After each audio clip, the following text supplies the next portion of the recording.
Hey guys, welcome. We would like to welcome everyone viewing our live stream right here on YouTube Live and PopX.live. Everyone sit tight, grab some Ecto Cooler, and prepare to get your geek on right here on PopXcast.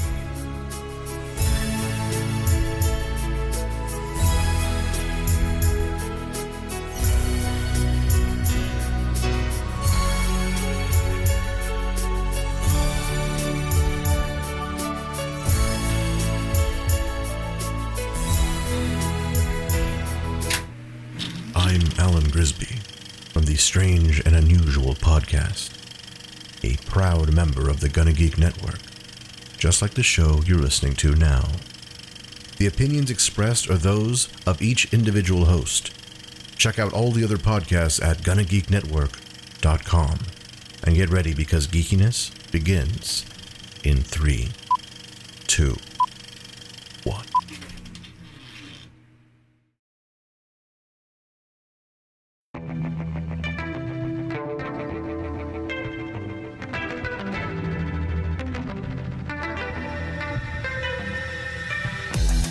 This is PopXcast, where science fiction meets pop culture.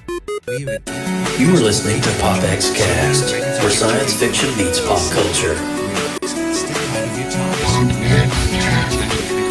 Captain's log supplemental. PopXcast.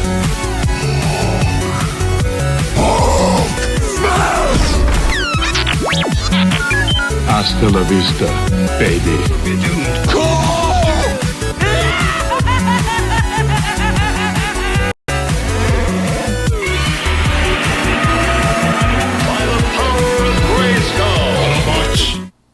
And welcome everyone. We are live right here on PopXcast. Joining me right here down below is Miss Lindsay Badger. Lieutenant Badger, what's going on in your neck of the woods?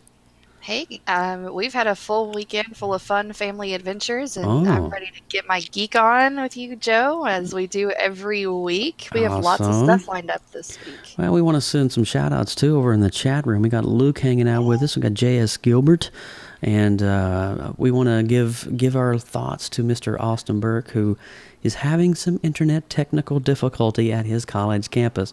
So it looks like his internet connection may have went down at last minute. So that kind of sucks a little bit, don't you think? Yeah, it puts a little bit of a damper on things. But Will will trudge on and carry the torch, and he's listening in whenever he gets his connection. Hopefully he'll pop in the middle of the show. Hopefully. If he does pop in, then we'll be sure to just let him on board. But we want to say it's so good to be back this week. We were actually kind of under the weather last week, very sick. I had some kind of stomach virus or bug or something, and then my wife was sick, and so we were really just stressed out last week.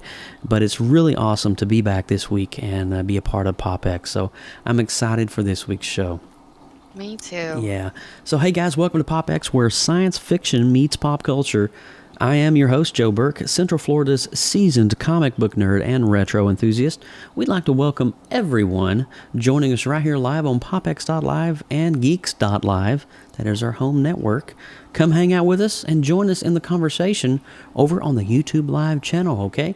So focus over there on YouTube Live and come say hello to us and ask questions, engage in conversation, or maybe ask a question when we have our interview. That's right. And I am Lindsay Badger, your Midwestern geeky yoki. And if you missed last week's episode, everything about cereal Saturday morning. I guess it was 2 weeks ago. 2 weeks ago, week. I think so. Yeah. We're gonna have to, this kind of. It's a little different. We'll work on it. But make sure that you guys go check out our cereal and Saturday morning cartoons episode. It was so much fun. Looking back at all of Team PopX's favorites picks from their childhood, and we kind of got to walk down memory lane a little bit, and it was lots of fun. So you guys make sure to go back and check that out. And while you are looking around, make sure you go over and head to either Google Play or iTunes, click the subscribe button, catch up on some amazing shows from our past archive. The whole archive has all kinds of good stuff. You'll Good find stuff. at least one show you like, if not all of them. Probably all of them, but probably all of them. There's Yeah. so much geeky goodness there. You just can't go wrong. And while you're there, make sure you leave us a 5-star rating and a review, and we will love you forever for doing so. yes, we will. And so that's it right off the bat, and we are actually going to go ahead and dive right on in right now to our news segment. So I'm hearing some audio here. I think it might be. Let me just make sure. Okay. So we're going to dive right into the news, and here we go in 3, 2, 1. Extra, read all about it.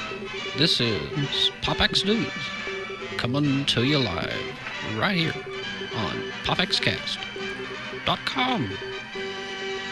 I want to remind you right off the bat, this week is going to be an epic week on the CW as The Flash kicks off October the 4th at 8 p.m. and then Arrow will be right thereafter on October the 5th at 8 p.m. as well. Then Supergirl the following week at 10 o'clock. Now, Lindsay, what else do you have for us in terms of goodiness here?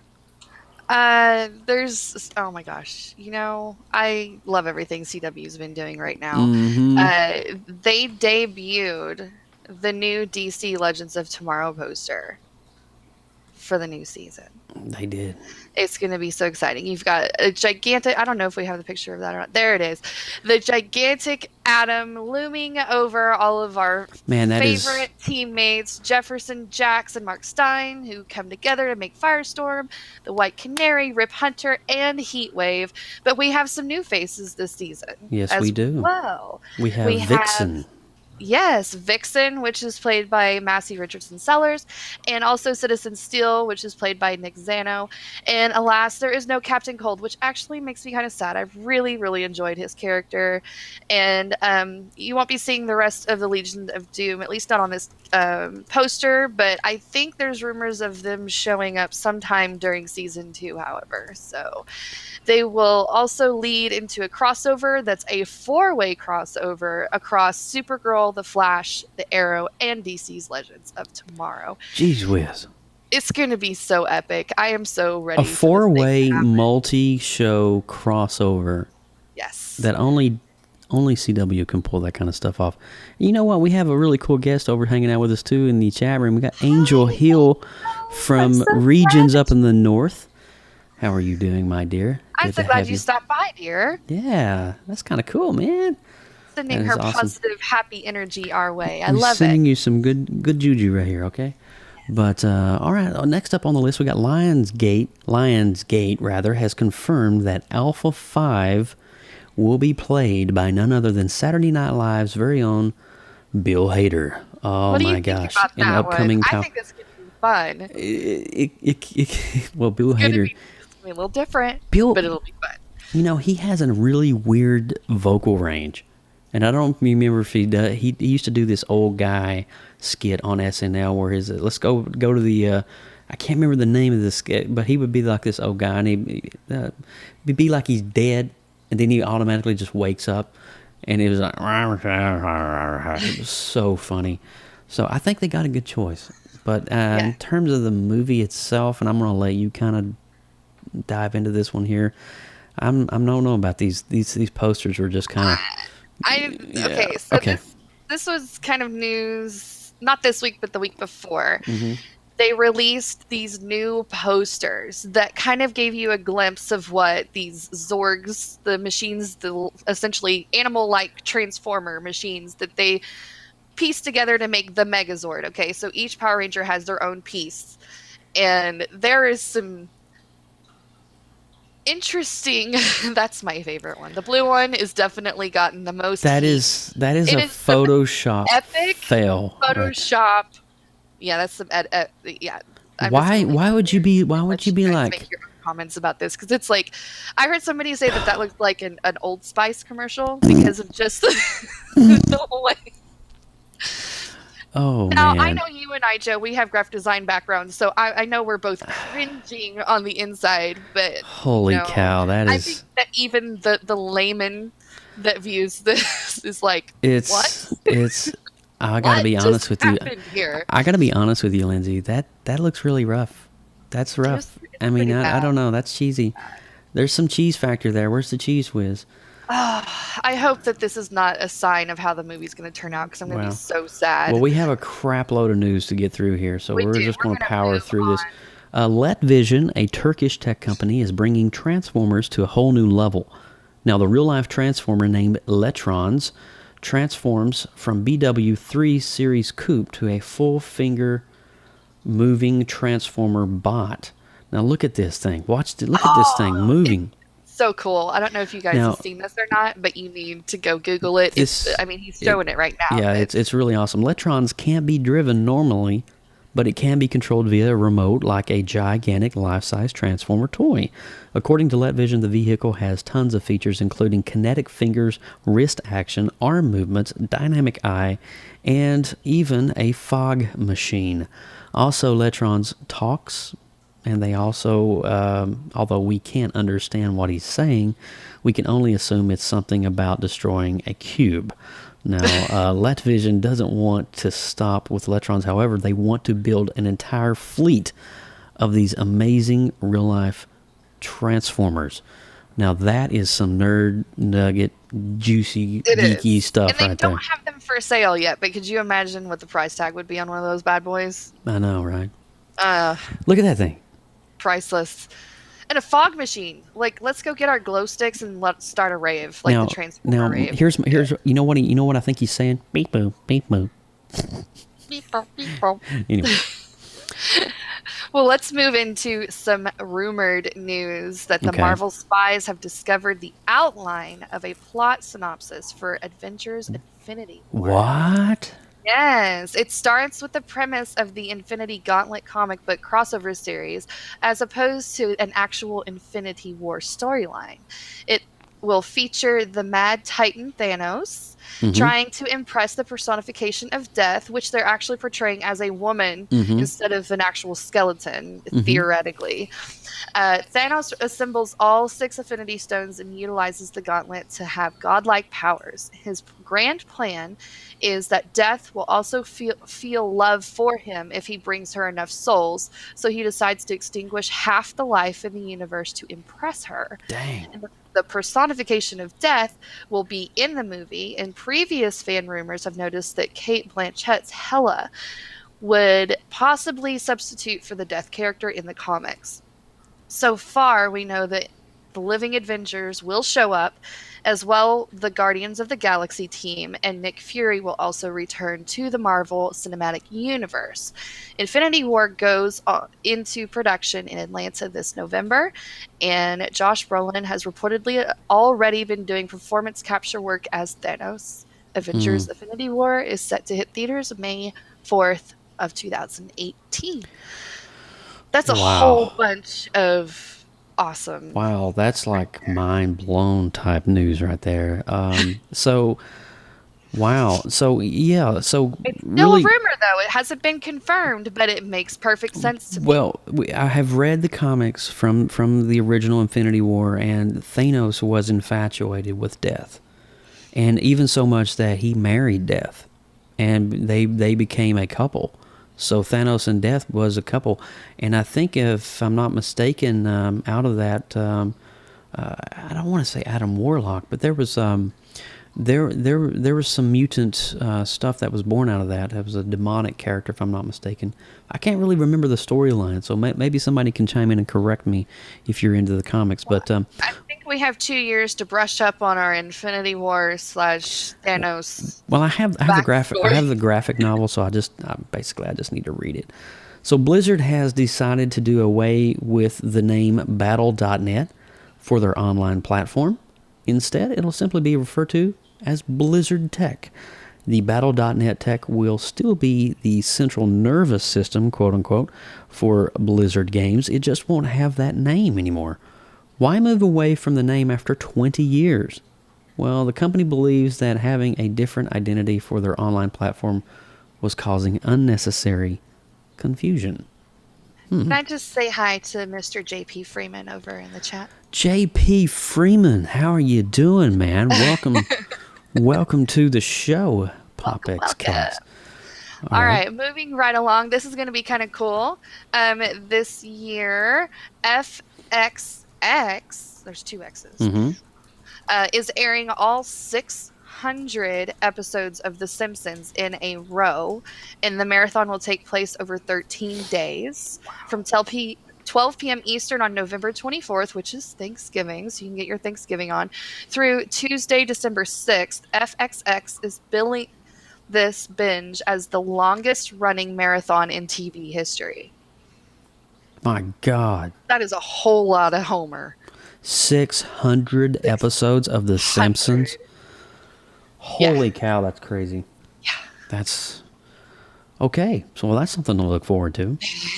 Binge A watching. little bit better than your Bond marathons and Christmas shows. Just a little bit, yeah. So moving on here. I want to do the next two, Linz, if that's cool. Go for it. So the Doctor Who spin-off class is heading our way soon.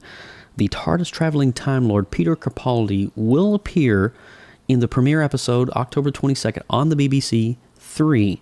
Capaldi was quoted as saying, "The Doctor Who family is growing, and it's fantastic to be able to welcome the new young cast of class into the Who-inverse." So there you go. Nice. Get a little bit of the younger generation locked into the geekiness of Doctor absolutely. Who. I like it. I love it. So Joss, here's another one moving on. We got Joss Whedon has assembled the Avengers to get people to vote. What? Did you see this video? I have seen this video. This is interesting. It so is. Whedon directed Marvel's The Avengers and Avengers Age of Ultron and launched, quote-unquote, Save the Day, a super PAC whose mission is to get people to vote in the upcoming election. He recruited Avengers actors like Robert Downey Jr., Scarlett Johansson, as well as a dozen other A-listers for a video that stresses the importance of the election while also taking thinly veiled shots at Donald Trump. Interesting. So is this more of a Hillary biased campaign? Seems like it. So those in the 3-minute-long tongue-in-cheek video mentioned that this amount of celebrities only comes together if it's important issues that really truly matters to everyone, like diseases, disasters, and Don Cheadle says in the video, a racist, abusive coward who could permanently damage the fabric of our society. Oh man, that stings a little bit. I think. So we'll stop on that one, and we'll just say PopX is we cover nerdy news, and even though it's a great thing that they assembled them, it would have been better if they would have done it in more of a non-biased situation. I agree with that. So, yes. All right, on with the news badge. All right, moving on. Transformers: The Last Night is to include scenes involving Nazis during World War II. Whoa. The filming of these scenes created quite a whole lot of controversy, as the building the crew covered in Nazi flags happened to be Winston Churchill's birthplace.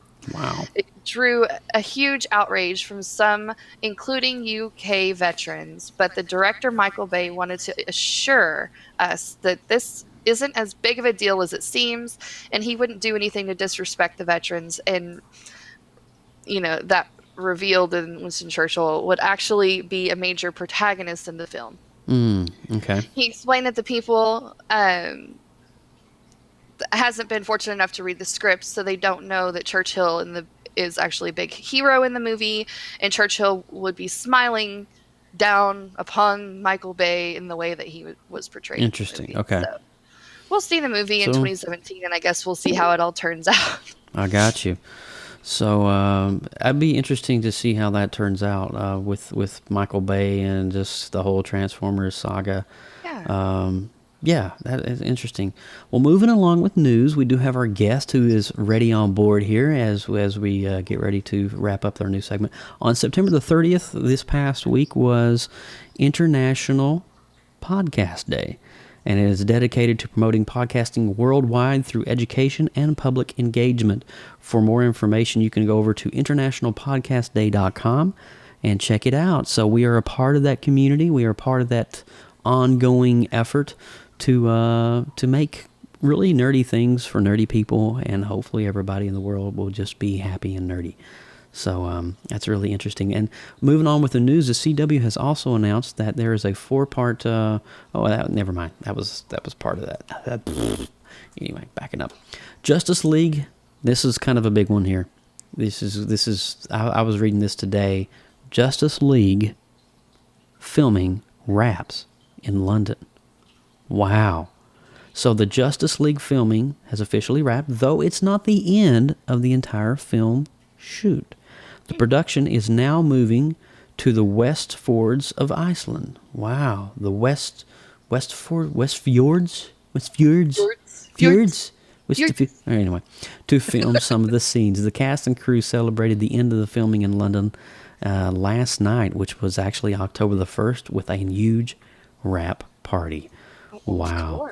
That's pretty cool, right? That is pretty cool. You know what else is cool? What's that? Marvel's Luke Cage. And I don't know if you guys have started watching it. I'm on episode 4, and it's pretty badass. Wow, you're 3 ahead of me. How does that happen? It dropped on September 30th, and I've been binge watching Marvel stuff like nobody's business lately. So it just kind of flowed right into my little lineup. I got to pause you for a minute. I was like, where has Lindsay been? Yeah, and I've been kind of absent in the streaming world. Yeah, and I was just like, what? To catch up on my... I've been prepping for... I don't know if you've seen these awesome baby shower centerpieces back here, but I'm working on a superhero baby shower for my sister-in-law. While I've been deliberately working on this, I've also been streaming the heck out of my Netflix, so it's been like a multitask. Wait, can you move your head a little bit? Wow. There you go. So you got Green Lantern, Iron Man, Flash, Hulk, Superman, Captain America, Batman, and Flash. Wow. And, yep, they're all there. Spider-Man, yeah. Spider-Man's back there. Yeah. And Iron Man, yep. You were just so crafty. And that's just the surface, and we're not going to go there. But right. Yes, I definitely recommend diving into Luke Cage if you enjoy Jessica Jones or anything in their little worlds. Totally, yeah, that's definitely. All right, so I'll cover the last 3, and Lindsay, you will hit us with the PopX Hit It of the Week. Jurassic World 2 will be scarier and have more animatronics, is what we were told by the directors and producers. So they're looking for more lifelike realism and kind of straying away so much as from the CGI aspect. So maybe they're taking a page out of J.J. Abrams from Star Wars Force Awakens and actually focusing more on real life props, perhaps? That would be, it's much more believable whenever you do it that way. Yeah, that's it. And so last but not least, a new Max Steel poster has officially arrived for fans of the upcoming franchise, and it kind of looks really cool. So Max Steel is making his debut coming up this, I believe, is it October? Yeah, I think so. That's right. All right, so Lindsay Badger, what is this week's PopX Hit-Its of the Week?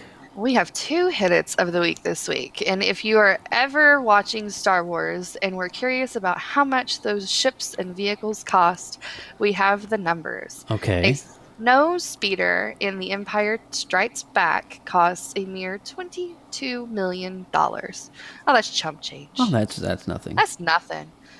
But if you're a real baller, a Singer AT-AT would run you about $226 million to build and about $192,000 to maintain and pilot. So if you build your own Death Star, if the vehicles aren't enough and you just want to build your own Death Star to take over the entire galaxy, it would cost you about $8.1 quadrillion. Can we do that like this? Quadrillion. $8.1 quadrillion. My gosh. Isn't that our nation's debt? No, I'm just messing with you. That's funny. It's like that much over it. Not that much. Now, hit it number 2. Now, you guys hold on to your seats.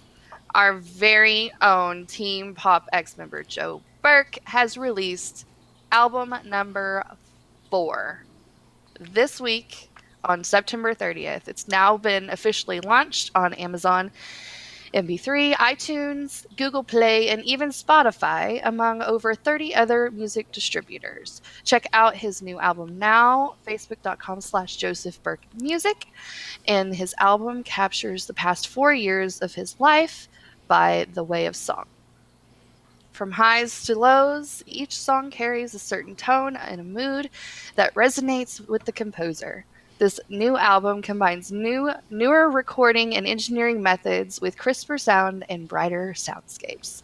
And I've Wow. actually got a sneak peek of the album, and it is actually pretty darn good. So if you guys are listening, hop over there, go download it, and actually enjoy some really awesome stuff that our very own Joe has put out and put his heart and soul into. So Thank you, Lindsay. You're too kind. welcome. You're Appreciate that. And you know what, guys? That wraps up this week's Hit It of the Week. And now it's time Yay. for PopX's of the Week. All right, so that wraps us up on that. And we would like to welcome now the man, the myth, the legend, the interviewee of the show, Mr. Jon Pinto. And he is an illustrator, an artist, a man of many traits. John, welcome to the show, dude.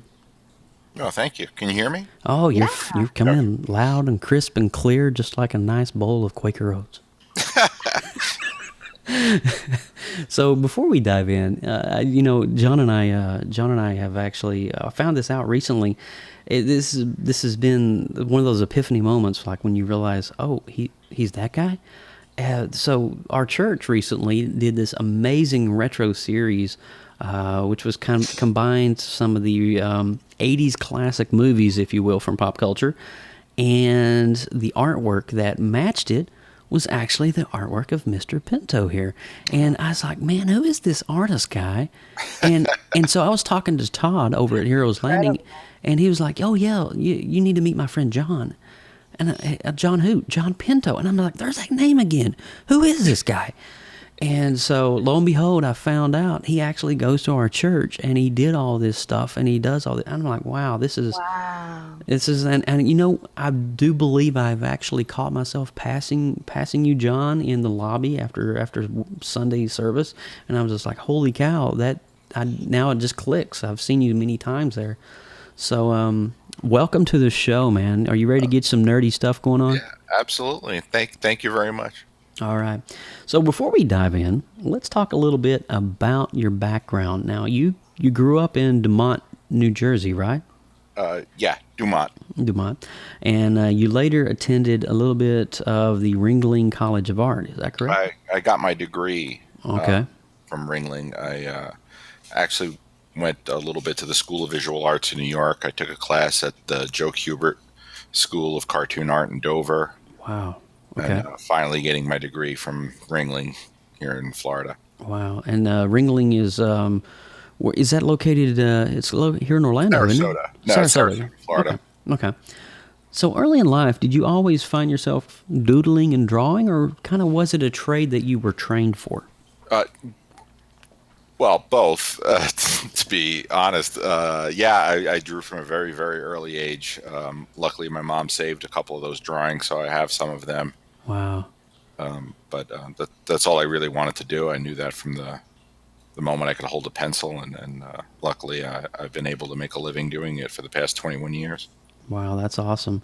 So something that John and I share is that I draw and he draws as well. And it's really, really interesting when you go visit your parents on a holiday and your mom breaks out the album and starts embarrassing you with your child pictures and your old drawings. You're like, oh, Mom, put that away. Oh, my mom had one hanging in her entranceway. Are you serious? After my freshman year of Ringling, I remember just saving absolutely everything to bring it home just to show my mom what I worked on, what I did, because she was still in Jersey. I was in Florida, so I figured I'd just get it there, show it to her, and then I could just throw it away. Okay. And so I did. Everything went out in the bins, and then next time I visited her, she went and pulled it out of the garbage and framed it and hung it up in the entranceway. Aw, that's sweet. But that's a part of who you are, though. That's your legacy, and that's where you started. And it's kind of, I don't want to say something to brag about, but it's something to be proud of. It's where your humble beginnings, and it's where you started. So what inspired you as a child to be artistic? What was that spark for you? That was probably comic books was the biggest inspiration. Okay. I have an older brother, and he started reading comic books and got me into it. And actually, I learned how to read in a comic book. Wow. So I just looked at the pictures before I was able to read. What was your earliest comic book? The earliest one I remember was a old issue of the Incredible Hulk. Nice.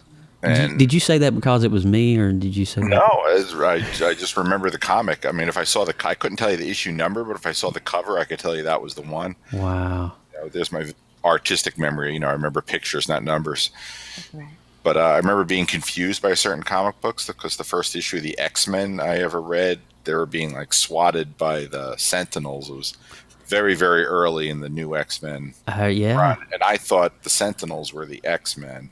Okay. And I thought the X-Men were the villains.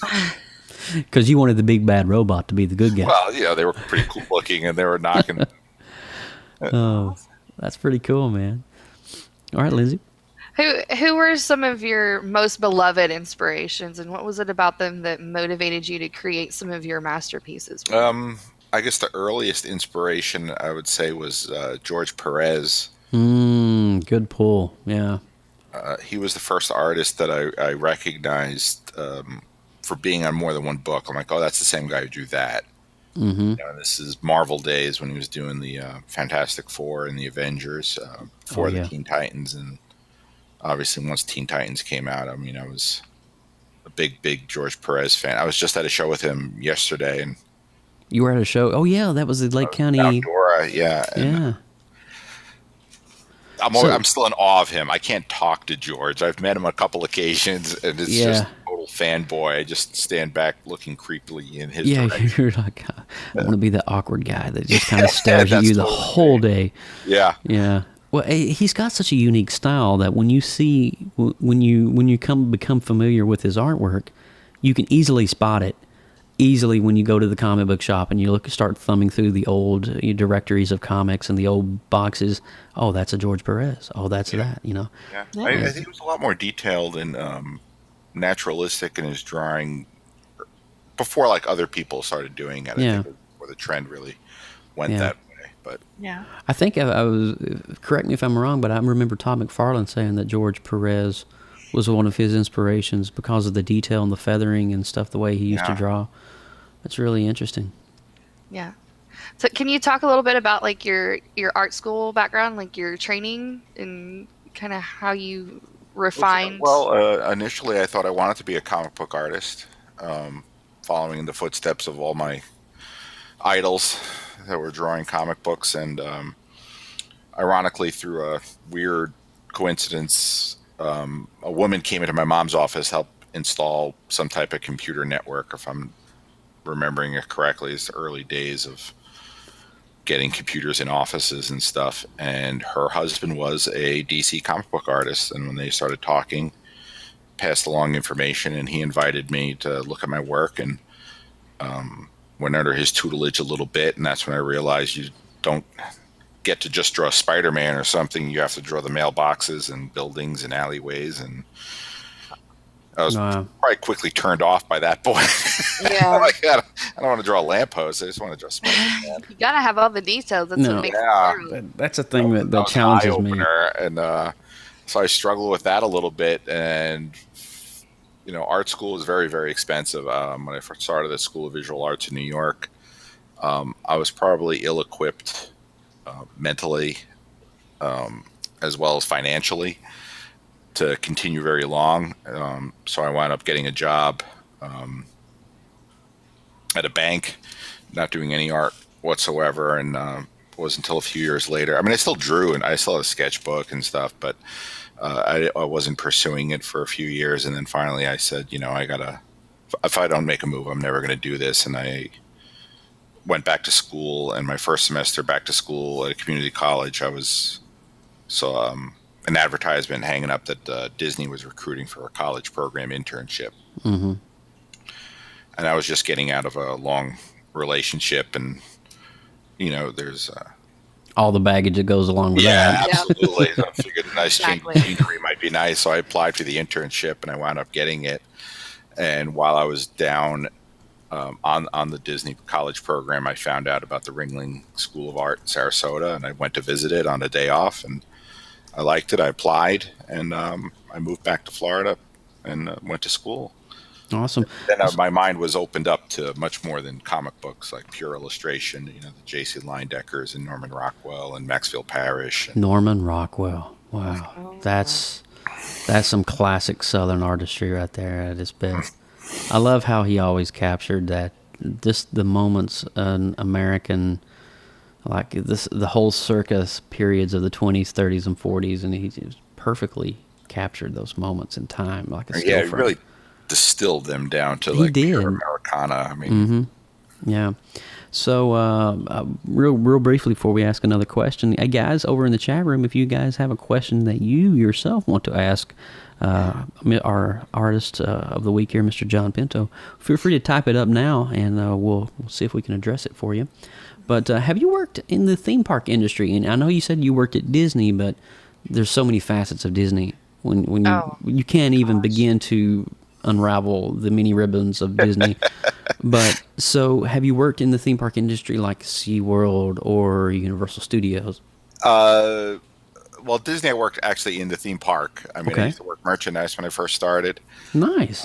For a couple of years, I was a floor stocker and cash register, and during my internship, I worked at the Star Wars shop because back then no one wanted to work in Star Wars. Weird, right? It wasn't cool then. No, it wasn't. The kid that got assigned that wanted out and swap with me. Wow. So, But yeah, I did a lot of that, and when I was still there, and I was commuting back and forth when I started art school, I was working at Disney on the weekends, and a gentleman by the name of Ralph Kent, who he used to be the head of what at the time was called WED East, but it's Disney Imagineering. So he helped open the parks here in Florida. Started a program in the parks where a bunch of young guys like us would draw Disney characters, do sketches for guests, and we'd also create one-of-a-kind hand-drawn wristwatches that could be personalized with Disney characters. And wow. they'd be drawn full size, and then we had machines up in the back to build a wristwatch with that art, and then they got to keep the art as well. And someone thought of me when they were putting the program together. I interviewed for that job, and then I got that. So then I was drawing at Disney for a few years on the weekends while I was going to art school. I mean, can't ask for more than that. I was getting a paycheck for drawing. Nice. So that was was that like I don't want to say like a childhood fantasy. Was that kind of like a dream come true? Working for the mouse and draw. It was a lot of fun. I mean, I got to work. Yeah. I was in air conditioned, so I didn't have to worry about working outside in the heat anymore or anything like that. And drawing Disney characters is always fun, especially if you're getting paid for it. We actually interviewed another comic book artist who worked for Disney in the early '90s. He was on PopX back in episode number 8. Russ Braun. I don't know if you know Russell Braun. Not personally, but I did listen to the episode. Yeah, he drew for Hercules and Milan, but I think he's now doing stuff for Marvel, freelance style stuff. But that's really cool, man. I think that is where you aspire to be, is if you want to be an artist. And it's always, you see so many Disney cartoons and animations, and it just sparks the imagination of so many people that one day I want to draw for Disney. So, and I'm a big Disney buff still. Yeah, you can't live in Central Florida and not be.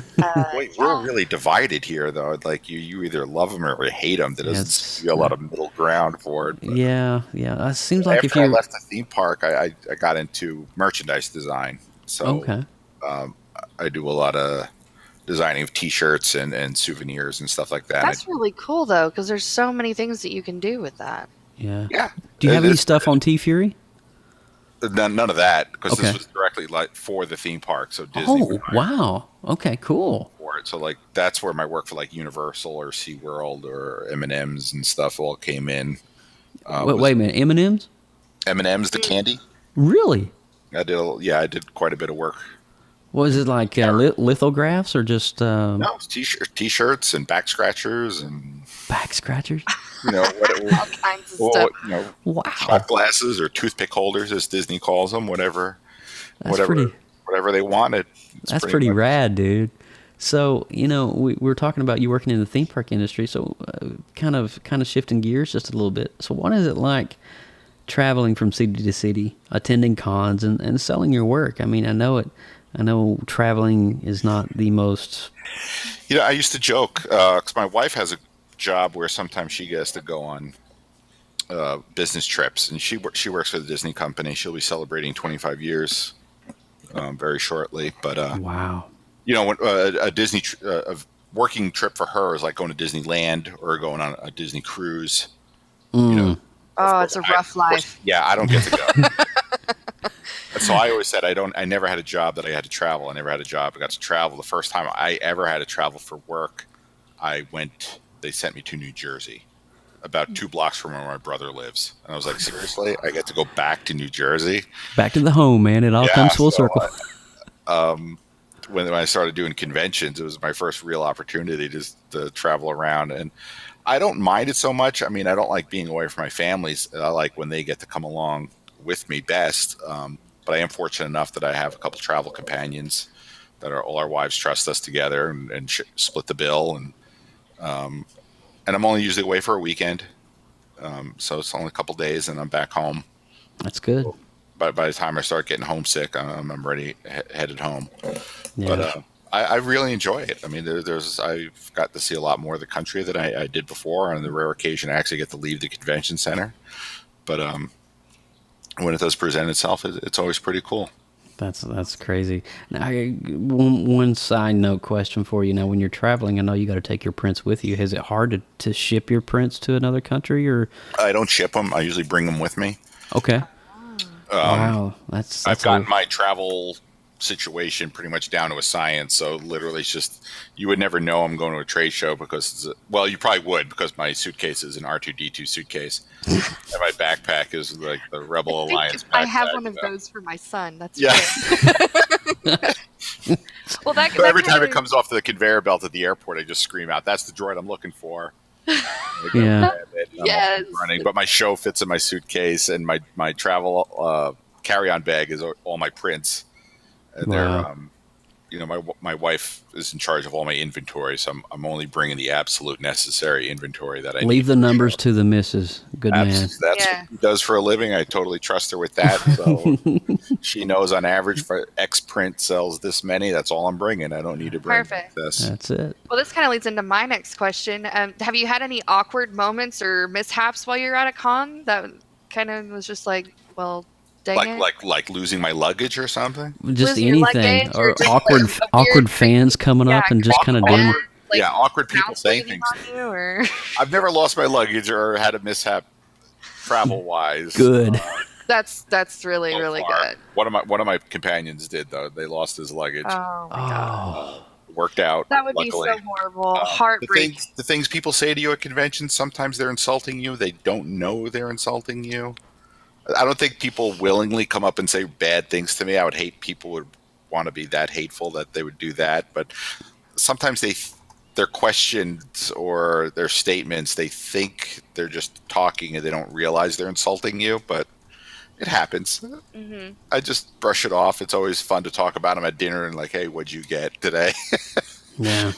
But for the most part, no, people are great. It's always good. nice talking to people. It gets me. I work at home for the past 3 years, so it's nice to get out and talk to people, and not just the people visiting the conventions, but also the other artists that I'm grouped with and stuff. And after doing them for a few years, you start recognizing a lot of the same people. Like you wind up in another city, and it's like you know 10, 12 people that are in the row with you, and you all go out to dinner or something. So it's a little community into itself. Okay, a little micro community of artists. That's cool.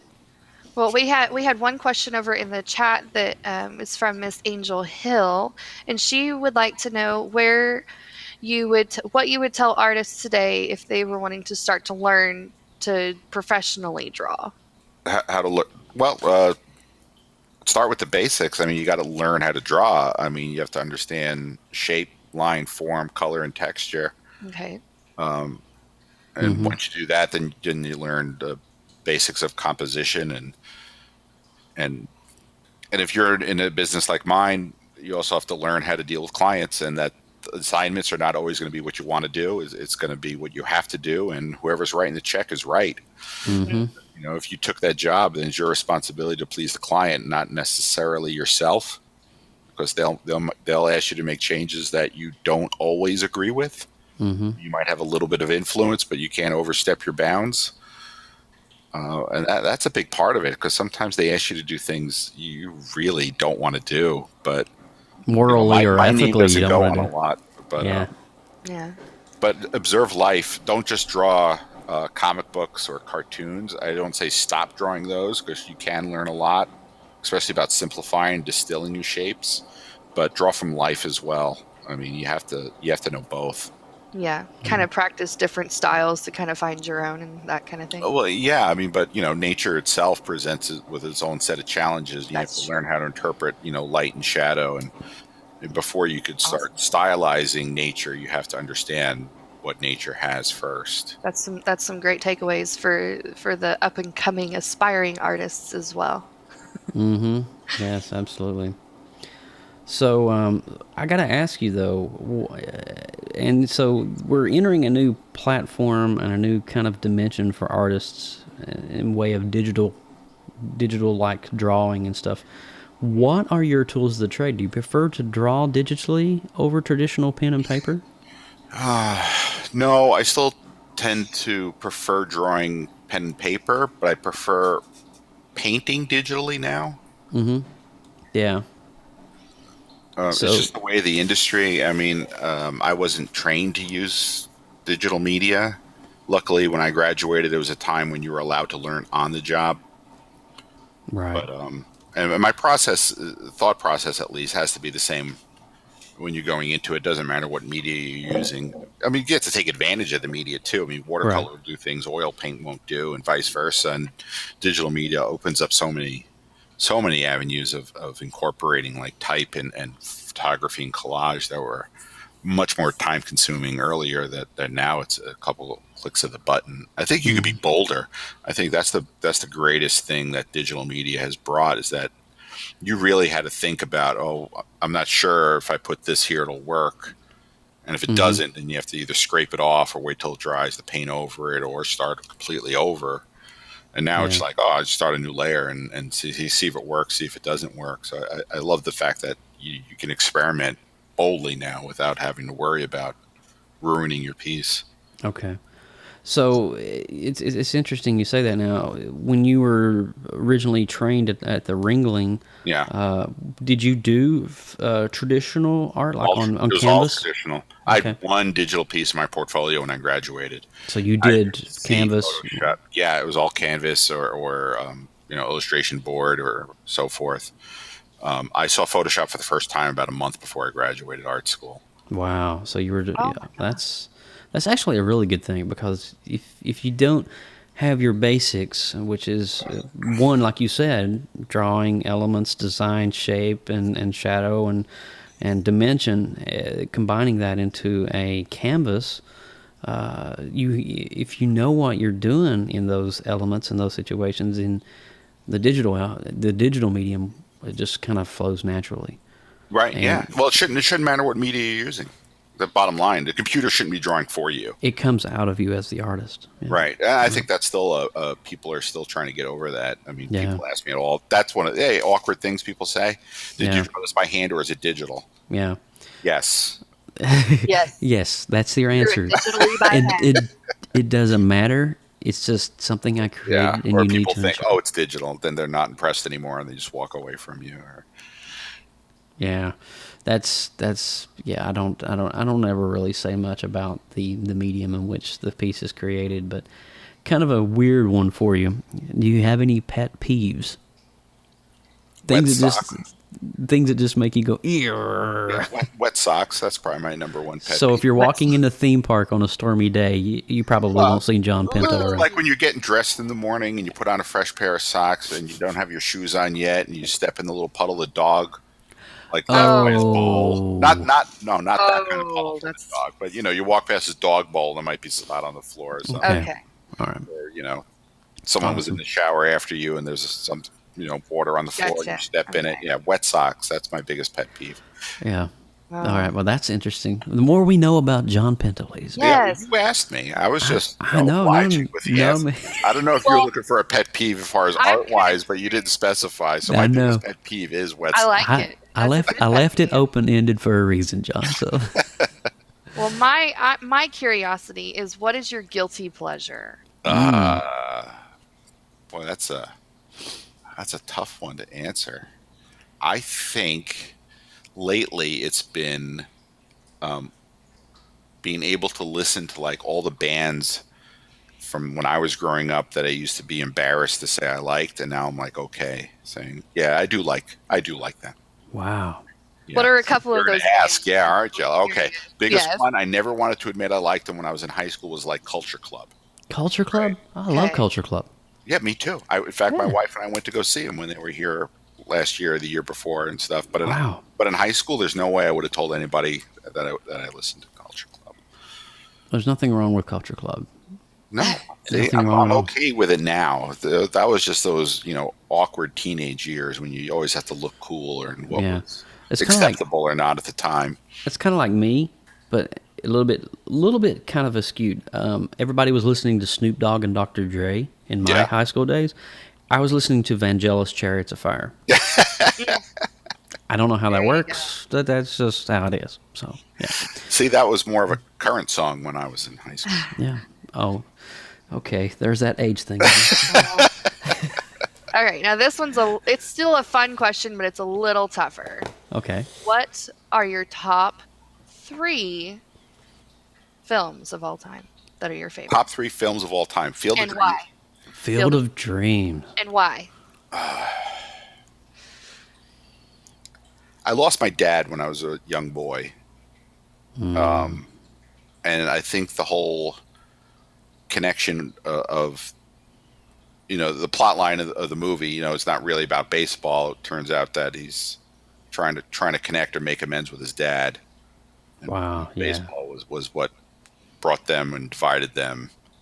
Yeah.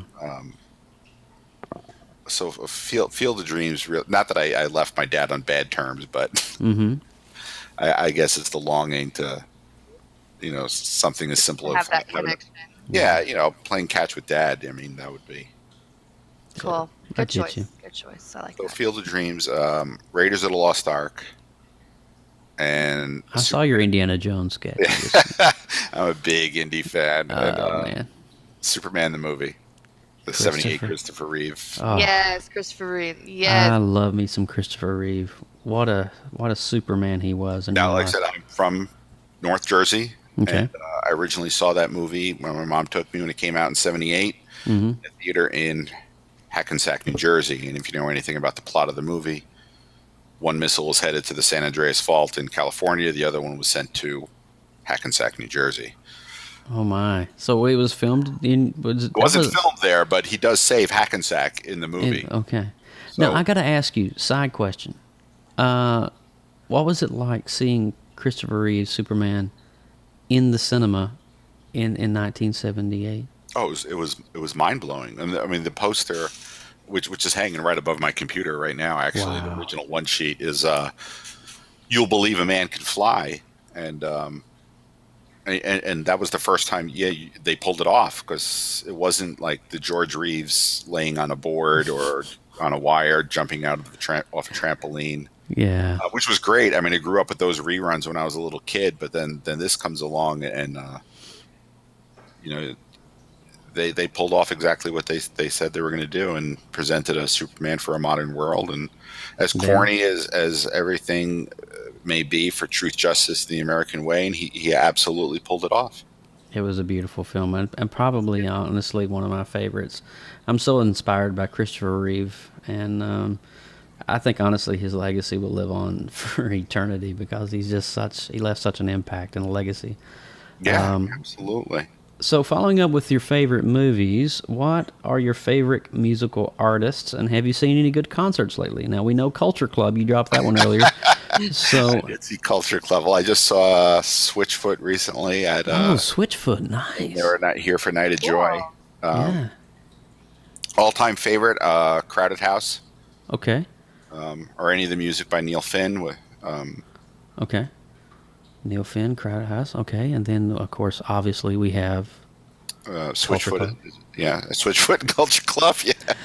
So I liked a lot of music. A lot of my friends growing up were in bands and stuff like that, and so we were always going to concerts. And North Jersey was a great place to grow up, so close to New York, and I just remember going to all these. I remember seeing REM before they were playing stadiums, and they played Radio City, and seeing Rush and 10,000 Maniacs when they were playing clubs, and so the Go-Go's play a warm-up concert before their tour started. And they were wearing bouffant wigs and just playing like old Screams covers, and nobody knew it was them until the day after.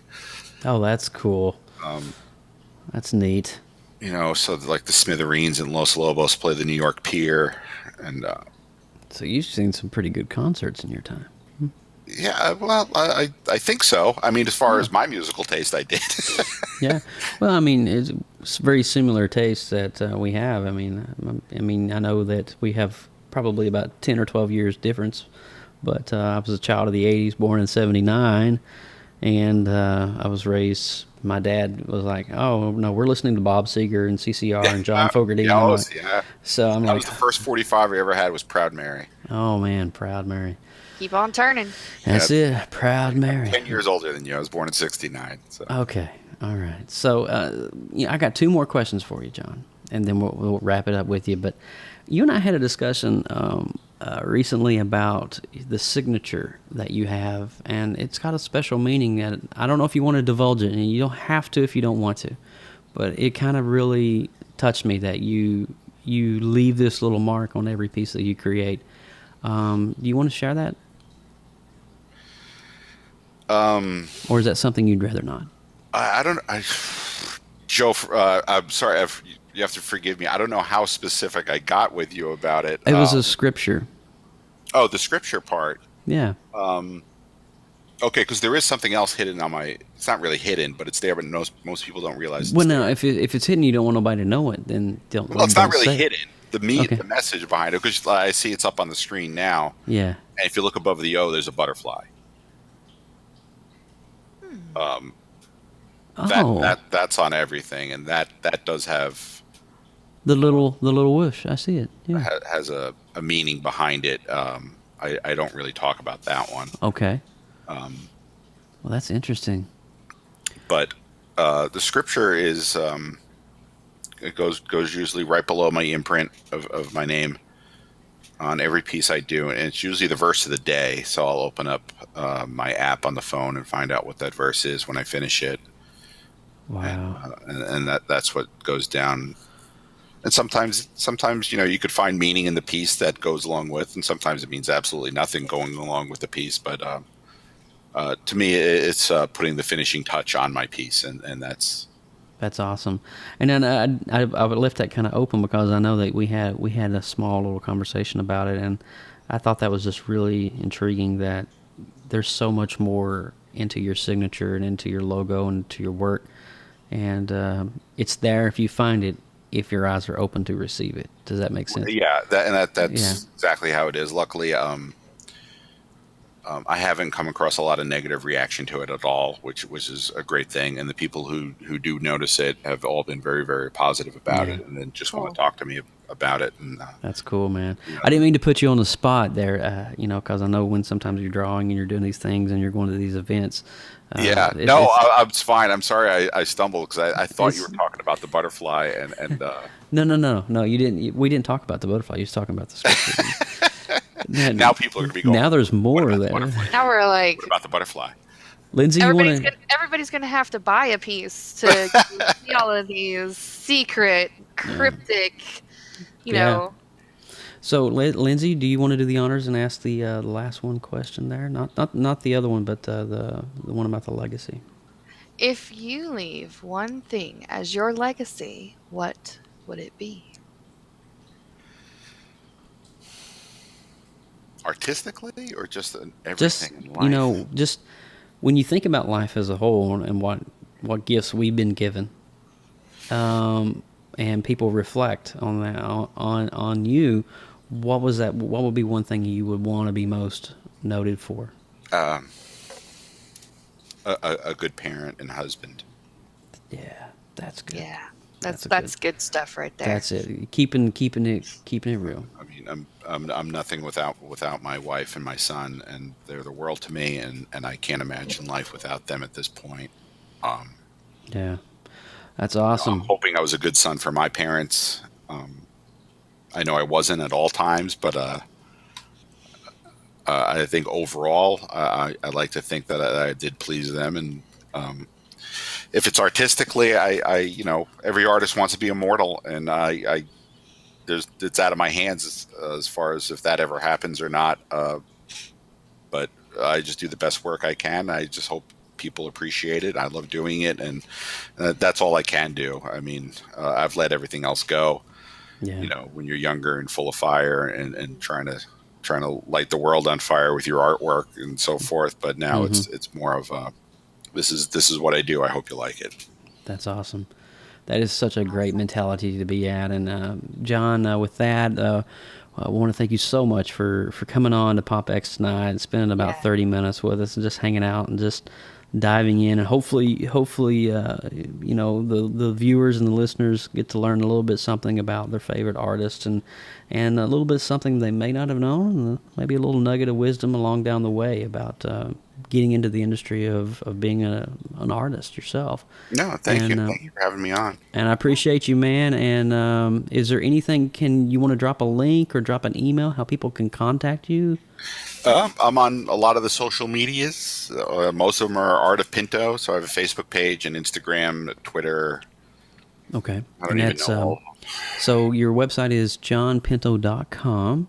Yes. And so you can log on now and you can actually check out his stuff. I think the Facebook page is the best way to keep up with me, or the Instagram. But I know communicating through Facebook seems to be the easiest way if people actually wanted to write me or something. That's probably the best way to go. And that's all at Art of Pinto. So facebook.com/Art of Pinto. Well, John, so much again. I thank you so much for just being on the show with us and sharing from your expertise and giving us some nuggets of wisdom that we can carry with us. And so hopefully we'll see you at a comic book shop or a con near you. Hopefully. So. No, thank you very much. All right, John. Take care, man. Have a good night. Later, man. Bye-bye. Wow. So that was really cool. I mean, way cool. That was really cool neat. Art, cool guy behind the art. I know, man.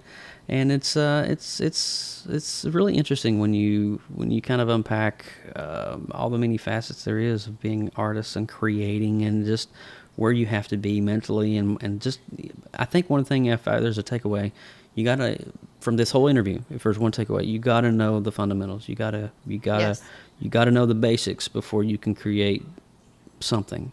And so I think that transcends in everything, whether you're a musician and you create a song, whether you're an artist and you paint a masterpiece, or you're a photographer and you capture that perfect still. Develop your foundation, get it nice and strong with those basic skills, and then you just hone in on it, perfect it, and then people will start to notice. That's it.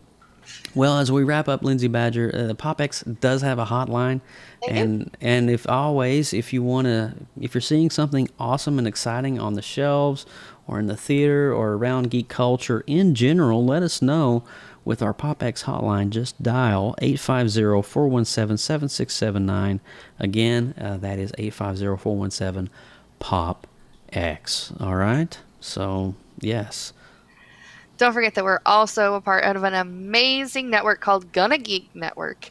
And for all things more geeky, head over to GonnaGeek.com and check out the amazing podcasts on our home network. And they do have some awesome stuff over there, you guys.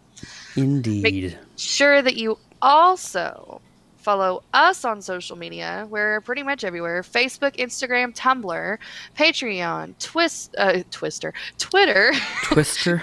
Yes, Pinterest, and you can find us at PopXcast on all those platforms. And if you feel so inclined, you can also send us an email, popxcast@gmail.com. We love to hear from you any way you want to talk to us. And don't forget to also check out our past shows, find our schedule for our future shows, and pretty much anything PopXcast at popxcast.com. And Lindsay Badger, how can people find you if they want to reach out to you? If you want to hang out with me and see what I'm up to, I'm on pretty much all the platforms at LR Badger. All right. Lieutenant Badger, you did an amazing job this week filling in for Mr. Burke as he was once again having internet technical difficulty. Hopefully he'll be back next week. I don't know. I don't know. That's what happens when you're on that McDonald's Wi-Fi, yo. Internet gets you every I'm time. telling you. So I am Joe Burke at Rotcav on the internet.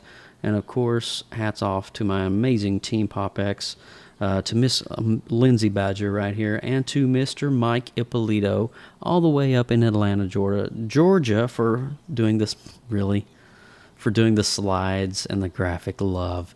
So that window that is controlled by a human, that is Mike Ippolito in Atlanta, Georgia.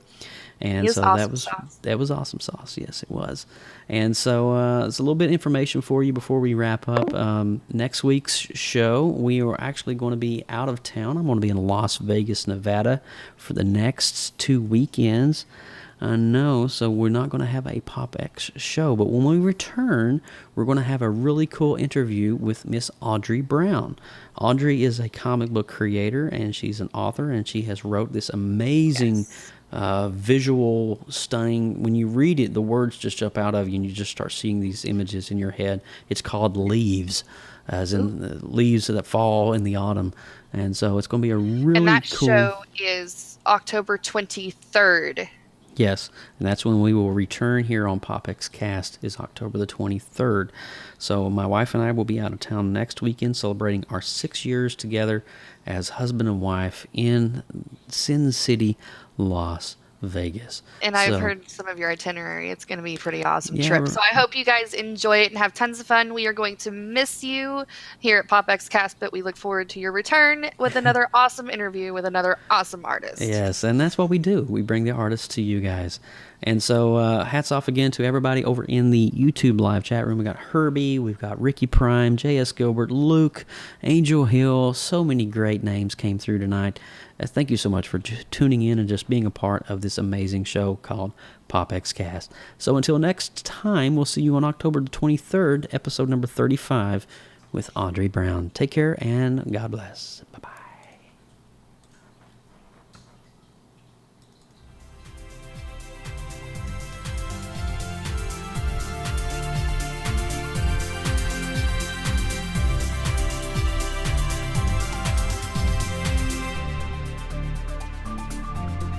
From everyone at PopXcast, thanks for listening. Be sure to give us a 5-star rating on iTunes and subscribe for more great content. Drop us an email, popxcast@gmail.com. Follow us on Twitter, Instagram, Facebook and YouTube, all at PopXcast. Get your geek on.